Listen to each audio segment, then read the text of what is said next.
तो जैन भाई आज हम जानेंगे कि कुत्ते ने कैसे एक सुलझाया कत्ल। तो सबसे पहले अपन ये स्टोरी सुन लेते हैं, इसके बाद अपन डिस्कस करेंगे लास्ट में। तो आदाब, नमस्कार, गुड इवनिंग, सत श्री अकाल। एक बार फिर आप तमाम लोगों का स्वागत है क्राइम तक की कहानी के इस एपिसोड में। उम्मीद है पूरी फैमिली अच्छी होगी, अपना और अपनों का ख्याल रख रही होगी। कई बार बार लगातार ये दोहराता रहा कि इस दुनिया में ऐसा एक भी रिश्ता नहीं जिसके साथ जुर्म न हुआ हो, एक भी ऐसा रिश्ता नहीं जो दागदार न हुआ। आज की कहानी कोलकाता से लगभग 17 किलोमीटर दूर एक इलाके की है। बात लास्ट फ्राइडे की है। फ्राइडे का दिन था, शाम का वक्त। पंकज और शांता, ये दो हस्बैंड वाइफ एक घर में रहा करते थे। कोलकाता से दूर हुगली डिस्ट्रिक्ट के कोन नगर इलाके का ये मामला है। तो कोन नगर में पंकज और शांता रहा करते थे। शांता एक रेस्टोरेंट में काम करती थी और पंकज एक शॉप में कोलकाता में। कोलकाता से 17 किलोमीटर की दूरी की बात है। तो उस वक्त दोनों अपने अपनी ड्यूटी कर रहे थे, शांता भी और पंकज भी। घर में सिर्फ उनका एक 8 साल का बेटा था जो 4th क्लास में पढ़ता था। शाम का वक्त था। उनके पड़ोस में उनका एक कज़न रहा करता था। हमेशा वो ट्यूशन पढ़ने के लिए जाता था, वो थोड़ा सीनियर था। और जब ट्यूशन पढ़ के आता तो फिर अपने उस कज़न, उस बच्चे जिसका नाम स्नेहांशु है, उसके साथ थोड़ा खेलने चला जाता था। तो फ्राइडे की शाम भी वो घर आया और स्नेहांशु के साथ खेलने के लिए उसके घर में दाखिल हुआ। उसे पता है कि उसके मम्मी पापा दोनों 6 बजे से पहले लौटते नहीं। लेकिन जैसे ही वो घर के अंदर दाखिल हुआ, उसकी चीखें निकल गई। वो बदआवाज घर से बाहर भागा और जोर जोर से रोने लगा, चिल्लाने लगा। आस पड़ोस के लोगों ने देखा, वो घर के अंदर दाखिल हुए, हर एक की चीखें निकल गई। घर के अंदर 8 साल के स्नेहांशु की लाश पड़ी थी। चारों तरफ खून फैला हुआ था। देख कर लगता था कि जिसने भी मारा है बहुत बुरी तरह से मारा है। फौरन मामला पुलिस तक पहुंचा। पुलिस की एक टीम आई, माँ बाप को घर कॉल किया गया, माँ बाप भी घर पहुंचे। अब उस बच्चे के जिस्म पर अलग अलग चोट के निशान, चाकू के निशान। एक गणेश जी की मूर्ति रखी थी, उस मूर्ति के ऊपर खून के निशान। मूर्ति वहीं पड़ी हुई थी, इसका मतलब उससे भी उठाकर मारा गया। कमरे में एक टेबल था, टेबल का कोना भी खून से सना हुआ था, इसका मतलब उसके सर को उस टेबल से भी मारा गया। किचन में इस्तेमाल होने वाला एक चाकू मौके पर पड़ा हुआ था, उस चाकू में भी खून, उससे भी मारा गया था। तो मतलब सर पे अलग अलग चीजों से वार, फिर चाकू से वार, जो भी था वो यकीन कर लेना चाहता था कि ये बच्चा मर गया। गौर से देखा गया तो उसके दोनों हाथों की नसें भी कटी हुई थी, चाकू से काटा गया था ताकि इतना खून बह जाए कि बचने की कोई गुंजाइश न बचे। खैर, पुलिस आती है। माँ बाप का रो रो कर बुरा हाल, पूरा इलाका सन्ने। एक ही बेटा उनका, शादी 10 साल पहले हुई थी। 2 साल के बाद शादी के स्नेहांशु पैदा हुआ था और अब 8 साल की उसकी उम्र हो चुकी थी। अब पुलिस मामले की तफ्तीश करती है, लेकिन कोई सुराग नहीं मिलता। आस पड़ोस के लोगों से पूछताछ करती है, हस्बैंड वाइफ के रूटीन को चेक करती है, कोई सुराग नहीं मिलता। इधर बच्चे का इस तरीके से घर के अंदर कत्ल, आस पड़ोस के लोग सख्त नाराज। पुलिस के खिलाफ भी वो लोग नारेबाजी भी कर रहे हैं कि कातिल को ढूंढो। और माँ बाप का रो रो कर बुरा हाल, क्योंकि उनका इकलौता बेटा और उसको इस तरीके से घर में घुसकर मारा गया। अब पुलिस की एक जो कमिश्नर थे, उन्होंने एक सीनियर टीम बनाई, फॉरेंसिक टीम पहुंची। मौके पर डॉग स्क्वाड पहुंचा, पर कोई फायदा नहीं। पुलिस तफ्तीश करती रही। इसी तफ्तीश के दौरान अब पुलिस ने फिर लगा कि कुछ मामला गड़बड़ है, क्योंकि परिवार की किसी से दुश्मनी नहीं। 4 साल का, 8 साल का बच्चा है, 4th क्लास में पढ़ता है, कौन मार सकता है। फिर ये हुआ कि शायद स्कूल में कुछ झगड़ा हुआ। माँ बाप से पूछताछ की गई तो माँ बाप ने बताया कि पिछले हफ्ते स्कूल में एक सीनियर लड़के से झगड़ा हुआ था और उन दोनों के बीच झगड़ा हुआ है। इसके ऊपर स्नेहांशु के माँ बाप ने उस बच्चे के माँ बाप से कंप्लेंट भी किया। अब उस बच्चे और उसके पेरेंट्स से भी बातचीत हुई, लेकिन कोई ऐसा सबूत नहीं मिला कि वो बच्चा जो है इस कत्ल में कहीं से भी शामिल हो, क्योंकि जो इंसिडेंट हुआ उस दिन उसका लोकेशन कहीं और है। अब पुलिस ने फिर से जीरोइंग किया उसी घर से। उसने कहा कि तफ्तीश यहीं से करते हैं, क्लू मिलेगा तो यहीं से मिलेगा। अब पुलिस ने बड़ी बारीकी से घर की छानबीन शुरू की।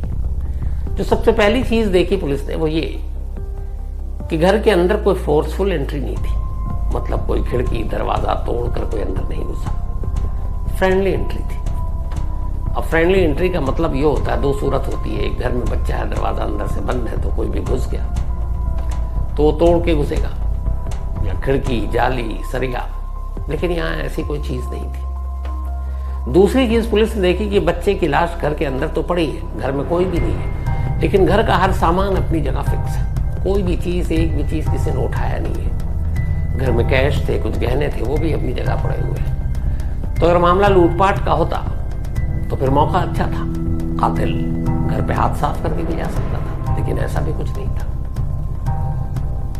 तीसरी जो सबसे अनोखी चीज थी जिसने पुलिस के कान खड़े किए वो ये कि इस घर में एक पालतू कुत्ता था, और वो कुत्ता हमेशा वहीं घर में रहा करता था। उस रोज भी था, जब कत्ल हुआ तब भी था। पुलिस ने आस पड़ोस के लोगों से पूछा कि क्या जब ये इंसिडेंट हुआ, इंसिडेंट भी जो ये हुआ वो हुआ करीब 2 से 4 के दरमियान, क्योंकि 4 सवा 4 के बीच में उसका कजन आ गया था और उसी ने फिर ये सबसे पहले देखा इस लाश को। तो 2 से 4 के बीच जब वो स्कूल से बच्चा आ गया था तो पूछा गया कि क्या किसी ने कुत्ते के भौंकने की आवाज सुनी।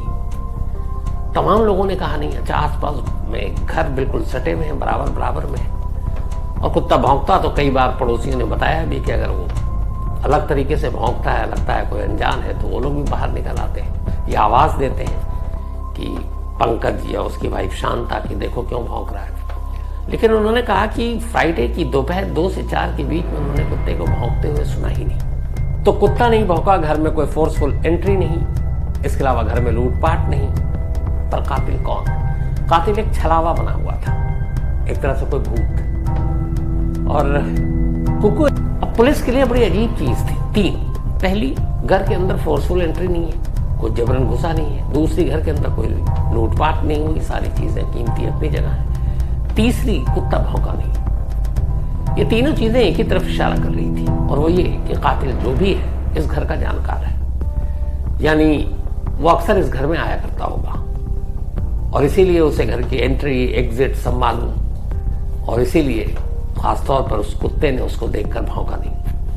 अगर अनजान शख्स होता तो कुत्ता जरूर भौंकता।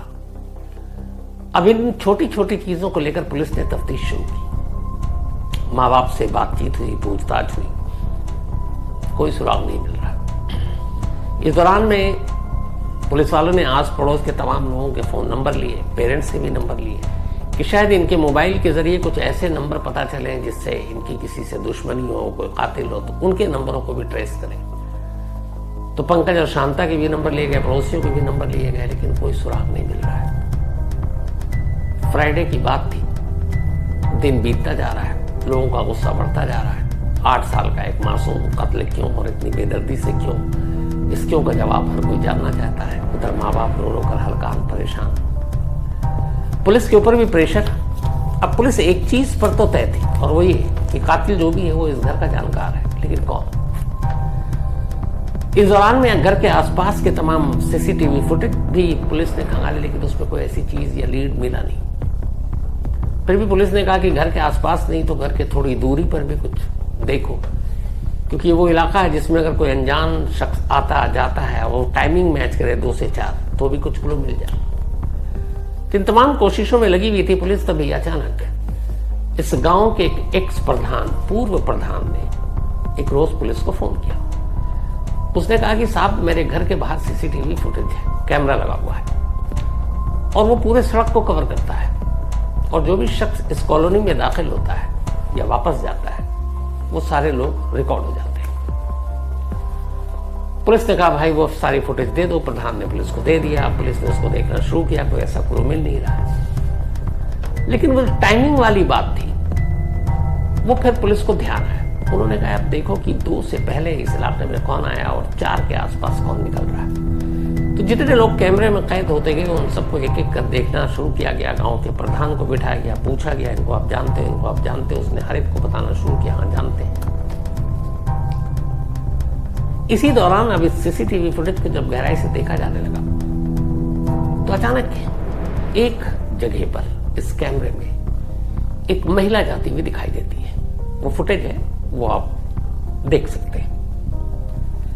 अब ये महिला थोड़े तेज कदमों से चल रही है, एक हाथ में इसके बैग है लेकिन चेहरे पे मास्क है। अब मास्क आजकल चूंकि कोरोना का इतना कहर है नहीं और लोग अब इतने डरे हुए नहीं है, मास्क बहुत कम लगाते हैं। अब तो कोई मास्क लगाते हुए दिख जाता तो ये भी लगता है कि यार कितना एहतियात बरत रहा है। हालांकि अच्छी चीज़ है, मास्क लगाना चाहिए, लेकिन वहाँ जितने लोग गुजर रहे हैं सब यूं ही हैं, बेपर्दा है, चेहरे पे कुछ नहीं है। लेकिन वो महिला जो जा रही है वो मास्क लगा कर जा रही है। जब दूसरी चीज़ पुलिस ने गौर किया, रिवाइंड और ये सब करके, तो पता चला कि इसके आने का टाइम कॉलोनी में वो 2 के आसपास है और जाने का टाइम 4 से 4:15 के बीच का है। इसका मतलब है वो कि करीब 2 घंटे के आसपास यहाँ रही।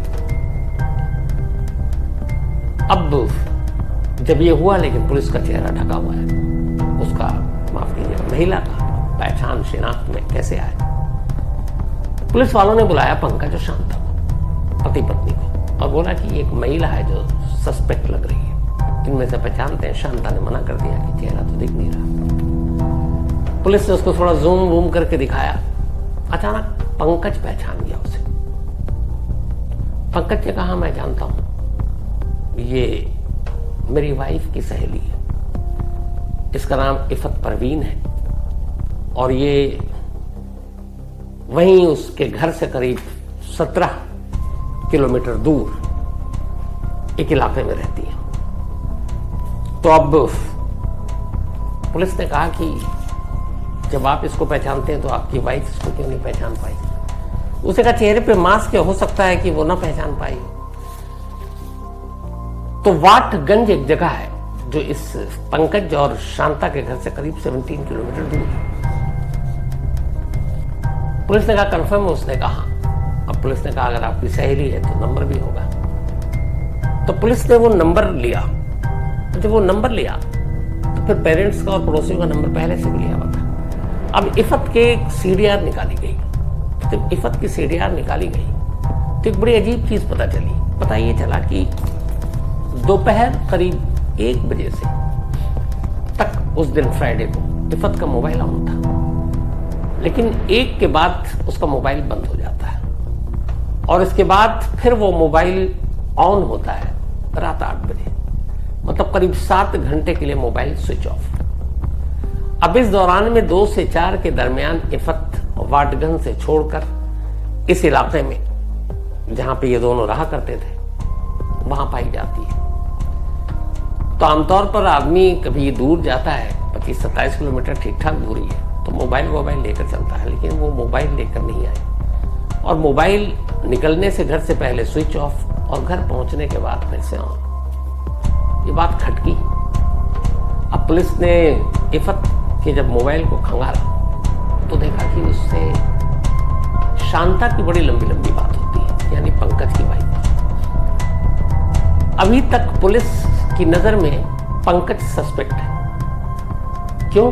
क्योंकि उसकी वाइफ की सहेली है इफत और उसने पहचान भी लिया। पुलिस को लगा शायद बाद में खुलासा ना हो तो इसलिए। लेकिन जब पंकज के कॉल डिटेल को खंगाला गया तो देखा कि उसका हाल में कभी उसने कॉल किया ही नहीं है, कई महीनों में। पिछला रिकॉर्ड भी निकाला गया, कोई बातचीत नहीं, कोई मैसेज नहीं, कोई ऐसी नहीं। लेकिन जब शांता के कॉल डिटेल निकाले गए तो शांता कई बार कॉल करे, वो भी रात 12-12 बजे तक, 2-2 बजे तक, दोनों घंटों बात करती। अब जब ये पता चला तो पुलिस ने चुपचाप पड़ोसियों से पूछताछ शुरू की। तो पता चला कि अक्सर इफत यहाँ घर आया करती है शांता के, और खास तौर पर जब बच्चा स्कूल होता है तो ये दोनों घर में अकेले होते हैं और घंटों रहते हैं। फिर ये भी पता चला कि कई बार शांता इफत के घर जाती है वाटगंज और वहां भी रहते हैं। अब इसके बाद पुलिस ने कहा कि चलो कॉल डिटेल के अलावा जरा इनके मैसेज को रिट्रीव करते हैं। अब उन्होंने व्हाट्सएप मैसेजेस और ये सारे खंगालने शुरू किए। जब खंगालने शुरू किए तो पुलिस पहुंच चुकी नहीं। शांता और इफत के ऐसे ऐसे मैसेजेस थे, ऐसी ऐसी तस्वीरें थी जो एक गर्लफ्रेंड बॉयफ्रेंड के दौरान आमतौर पर होता है। अब ये जब सारी चीजें आ गई तो भी ठीक है, चलो 2 महिलाएं आपस में रिश्ता, आजकल तो समलैंगिकता जो है और ये सारी चीजें सुप्रीम कोर्ट में भी इसको लेकर बहस और सारी चीजें चल रही थी। तो ये रिश्ते और इसको लेकर पूरे विदेशों में, यूरोप में बहुत चर्चाएं हो रही। तो यहाँ पे ठीक है कि चलो शांता और इफत के बीच में एक रिश्ता है, लेकिन उस रिश्ते से 8 साल के बच्चे के कत्ल का क्या मामला? क्योंकि शांता का बेटा है। अब पुलिस यहीं उलझ गई, लेकिन पुलिस ने पहले उन दोनों के रिश्ते के सारे सबूत इकट्ठा किए। जब सबूत इकट्ठा हो गए तो फिर वाटगंज से एक दिन इफत को उठा लिया। इफत को उठाने के बाद अब उससे लंबी पूछताछ हुई। जब उसने पूछताछ में सारी कहानी बताई तो फिर एक पुलिस की टीम स्नेहांशु के घर पहुंची और अब शांता को भी उठा लिया। इन दोनों को उठाने के बाद पुलिस ने एक बयान दिया और उसने कहा कि 8 साल के मासूम स्नेहांशु के कत्ल की गुत्थी सुलझ गई है और कातिल कोई और नहीं बल्कि स्नेहांशु की अपनी मां और उसकी मौसी, क्योंकि वो इफत को मौसी बोला करता था। शांता और इफत दोनों सहेलियां थी। 2 सहेलियों के आपसी उन रिश्तों की वजह से एक 8 साल के मासूम बच्चे का कत्ल क्यों हुआ? अब इस सवाल का जवाब देना था और पुलिस ने इस सवाल का जवाब दिया। हुआ यूं कि कुछ दिन पहले, फ्राइडे से 1 या 2 दिन पहले, शांता और इफत दोनों घर में थे। बच्चे को स्कूल से जो वक्त होता था उसके आने से पहले, लेकिन दोनों इस हालत में थे कि वो भूल गए कि स्नेहांशु के घर लौटने का वक्त हो गया है। और इसी दौरान में वो घर के अंदर दाखिल हो गया और उसने अपनी माँ और मौसी को एक अजीब हालत में देखा। जब ये देखा तो माँ और मौसी ने भी देख लिया कि उसके बच्चे ने उन्हें देख लिया। अब वो दोनों घबरा गए।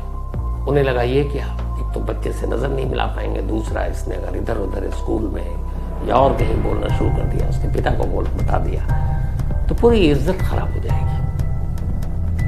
तो एक इज्जत बचाने के लिए दोनों ने तय किया कि इससे पहले कि ये मुंह खोले और जमाने को कुछ बताए, इसी को खामोश कर देते हैं। और इसी के बाद फ्राइडे को